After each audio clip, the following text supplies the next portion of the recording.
Yan na naman ang gawain natin sa Barangay Taragalos. Sa bahay ng ating beloved Barangay Secretary Rolando Basito. Maging ating barangay captain sa lugar na ito. Nagkaroon ng pag-ibig. Kaya hindi pa kayo magtaka. Ang nasabi na nangaran, para meron kayong bisita, ibang pananampalataya, naglunsad ng kursada, anibersaryo o gawain sa inyong lugar. Ang yaman kayo may mga Diyos. Hindi naman kaya nyo niya?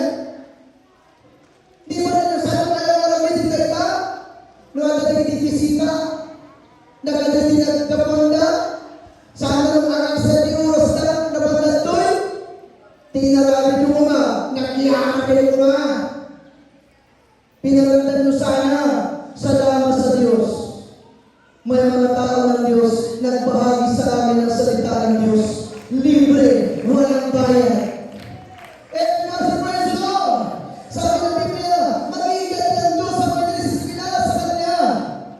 Sa Iglesia Talino, sa Kanyang Evangelyo, talagang nagparusahan, wala kang mapapagmula sa harapan ng Panginoon. At mula sa kalutiyo ng Kanyang kapangyarihan. Ayan po ang ayaw natin maranasan ninyo.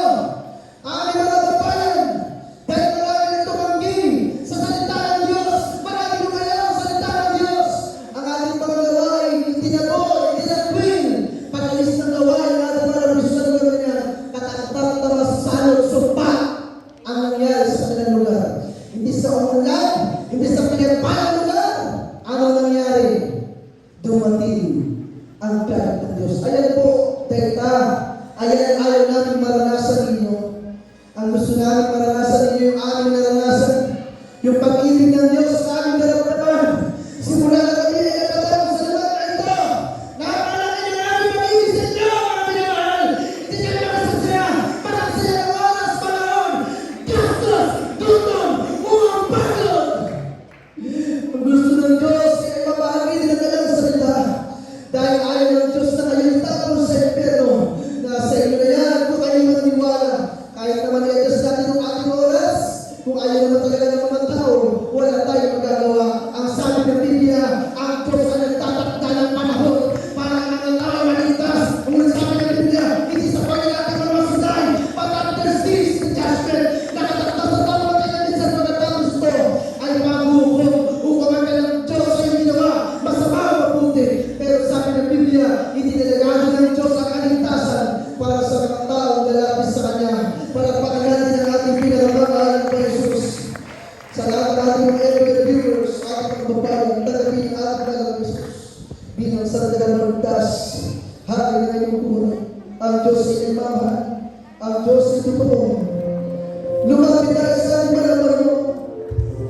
Ating mga barangay kanina, nakita natin, nagdasal sa kanilang bahay, nagmamasid, nag-observa, marahil, dahil mga babae na umay dito mismo sa pinagdarusan ng ating kursa.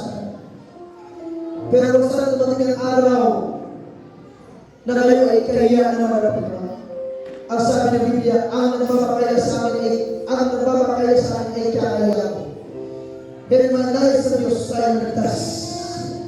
Maligtas sa Pilipiano. Balikan ng Diyos sa kapagmana ng buhay. Kumawag tayo magpunin sa ating mga Pilipiano.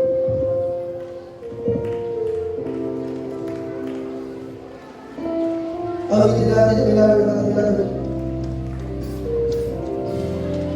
Thank you, Lord. Praise God. Hallelujah.